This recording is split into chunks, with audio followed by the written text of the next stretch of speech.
ఉద్ధరేదాత్మనాత్మానం నాత్మానమవసాదయేత్ ఆత్మైవ హ్యాత్మనో బంధుః ఆత్మైవ రిపురాత్మనః.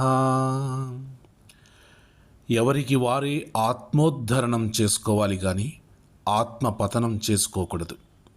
ఆత్మకు ఆత్మయే బంధువు, ఆత్మకు ఆత్మయే శత్రువు కూడా. ఎవరిని వారే ఉద్ధరించుకోవాలి. ఒకరిని ఇంకొకరు ఎప్పుడూ ఉద్ధరించలేరు.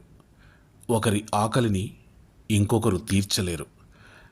ఎవరికి నిద్ర వస్తే వారే నిద్రపోవాలి. మన కర్మలు మనకే ఫలితాలు ఇస్తాయి. మన కర్మలను మనమే సరిచేసుకుంటూ ఉండాలి.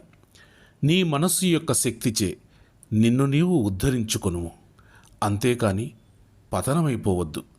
ఎందుకంటే మనస్సే మన మిత్రుడు మరియు మనస్సే మన శత్రువు.